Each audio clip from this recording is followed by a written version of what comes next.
இன்றைக்கு நாம் முறுக்கு வத்தல் எப்படி செய்யலாம் பார்க்கலாம் வாங்க. அதுக்கு முன்னாடி ஜிகே கிச்சன் சேனலை இதுவரை சப்ஸ்கிரைப் பண்ணாதவங்க சப்ஸ்கிரைப் பண்ணிக்கோங்க. இந்த வத்தலுக்கு ரேஷன் பச்சரிசி 5 கப் அளவு எடுத்து 4 மணி நேரம் நல்லா கழுவி ஊற வச்சுருக்கேன். 1/4 கிலோ ஜவ்வரிசி 1 கப் அளவு, இதையும் 4 மணி நேரம் ஊற வச்சுருக்கேன். எல்லாத்தையும் தனித்தனியாக மிக்சியில் சேர்த்து நைஸாக அரைச்சிக்கணும். காரத்துக்கு பச்சை மிளகாய் உங்கள் தேவைக்கேற்ப எடுத்துக்கணும். அடி கனமான பாத்திரமாக அடுப்பில் வச்சு அதில் 1 கப் அரிசிக்கு 4 கப் அளவு தண்ணி வீதம் 20 கப் அளவு தண்ணியை அளந்து வச்சுக்கிட்டு நான் இதில் இப்போ 15 கப் அளவு தண்ணியை சேர்த்துருக்கேன். மிக்சி ஜாரில் ஊற வச்ச ஜவ்வரிசியை சேர்த்து கொஞ்சமாக தண்ணியை சேர்த்து நைஸாக அரைச்சி இந்த தண்ணியில் சேர்த்து நல்லா கிளறி விடுங்க. கலந்துக்கிட்டே இருக்கணும். காரத்துக்கு பச்சை மிளகாவை மிக்சி ஜாரில் சேர்த்து இந்த வத்தலுக்கு தேவையான உப்பையும் அதில் சேர்த்து நைஸாக அரைச்சி இந்த கப்பை நல்லா கழுவி இதிலேயே சேர்த்துக்கோங்க. உப்பு 3/4 பதம் இருக்கட்டும். நல்லா கலந்து விட்டுக்கிட்டே இருங்க.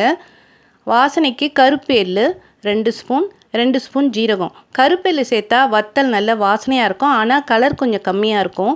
வெள்ளெள்ளு சேர்த்திங்கன்னா வத்தல் நல்ல வெள்ளை இருக்கும். கருப்பு எள்ளு உடம்புக்கு நல்லது. இப்போ இது கொதிக்க ஆரம்பிச்சதும் நாம் ஊற வச்சுருக்கிற பச்சரிசியை 2 பாகமாக மிக்சியில் சேர்த்து நல்லா நைஸாக அரைச்சிக்கணும். அரைச்ச மாவை இதில் சேர்த்துக்கலாம். மிக்சி எல்லாம் கழுவி இதிலையே சேர்த்துக்கணும். மொத்தம் 20 கப் அளவு தண்ணியை எல்லாத்துக்கும் யூஸ் பண்ணியாச்சு. மொத்தம் இதில் 20 கப் அளவு தண்ணியை சேர்த்துருக்கோம். சிம்மில் வச்சு கலக்குங்க. கலந்துக்கிட்டே வரும்போது கொஞ்சம் இடையில கட்டிப்படுற மாதிரி இருக்கும், உருண்டையாக வரும். பயப்படாதீங்க, மாவு வேக வேக சரியாக போயிடும்.